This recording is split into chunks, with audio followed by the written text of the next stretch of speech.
Steve Dotto here. Today it's all about dictating. I want to be a dictator.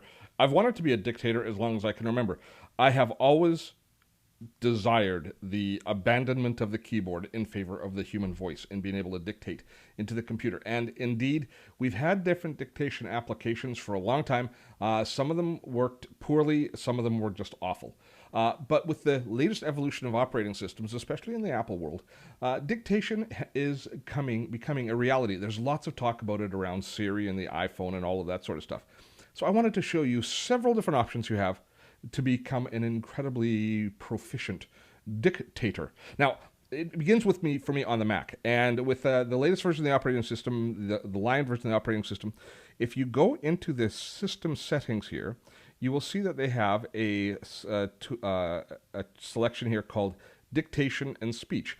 If we select that and turn it on, we can then choose what microphone we want to use in order to use it as a dictation tool. Now, dictation works in most applications that allow text. Some web-based applications it doesn't work out. For instance, in Google Drive, dictation doesn't work. But it does in Evernote, it does in your email software, and it does in an application like Microsoft Word that I have open here. And I have mine configured so that if I press the function key twice, it automatically comes up and allows me to dictate. And to be honest, since I started using this, I dictate an awful lot more. It's pretty even now with typing, especially for quick replies to emails and such. So let me show you. I'm just going to hit the function key twice on my keyboard, and you see this little microphone appears, comma. When you dictate, you have to insert all punctuation yourself, period. That allows the software to know what appropriate punctuation there should be, comma. Once you've finished dictating your message, hit the function key again, and it will then insert the text, period. Let's see if it worked. And it, not bad at all, really, is it? It's done just a great job of recognizing my text. So that is dictation on the Mac. Now, there's been a lot of talk about Siri, of course, the iOS 6 app, which runs on the phone. And Siri is indeed a tremendously capable dictation tool. Actually, it's more a virtual assistant. It does more than dictation. It allows you to do some extra things as well. So let me just show you, for those of you who have never played with Siri or haven't used it, let me show you how it works. I've got it fired up here on my phone. And with Siri, you can actually tell it to do different functions as well. So I'll give you an example. Email Steve Dotto. Subject, be sure to wake up early tomorrow morning. Which email address for Steve? What would you like your email to say? Be sure to get up early tomorrow morning as you have a conference call at 6 o'clock, period. You great stud, you. Here's your email message to Steve Dotto. Stuggin. Ready to send it? No, I think I'll cancel it.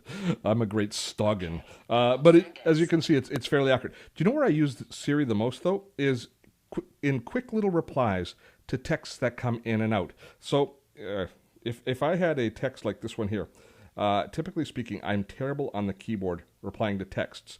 So if you look down here in the very bottom of the screen, there's that little microphone. That's part of the same function set. If I tap on that, I can say, let's have lunch tomorrow.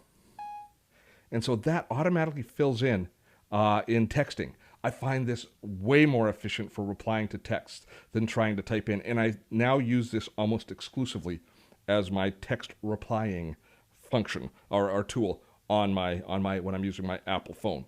So as you can see, text recognition has come a long way. However, having said all of this, not all of our iOS devices are created equal. I'm opening up my iPad here, and I'll show it to you on the screen as well. Now, I have an older iPad. This is an iPad 2, but I have upgraded it to the latest version of the operating system. Now, for some reason, Apple chose not to include Siri for iPad 2s that have been upgraded to iOS 6. Maybe it doesn't have enough processing power. I don't know the reason. But the net result for those of us who have iPads 2s that are upgraded to iOS 6 that want to use voice as either a command or dictation tool within it, we have to find alternate systems. Now, for managing the iPad, for doing things like send a text, look this up, There's a great tool called Vlingo, which you should take a look at. Vlingo. Wonderful app that does great kind of assistant management type stuff. So it does some of what Siri would do.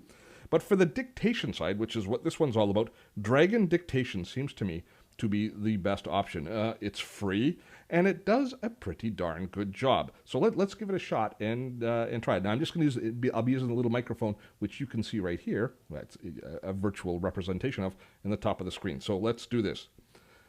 This dictation software does quite a good job of allowing us to dictate on older iPads that aren't supporting the new Siri system that Apple has on their newer iPads. That was brilliant, wasn't it? So now it processes it. This dictation software, so you can see that it does a pretty darn good job, again, of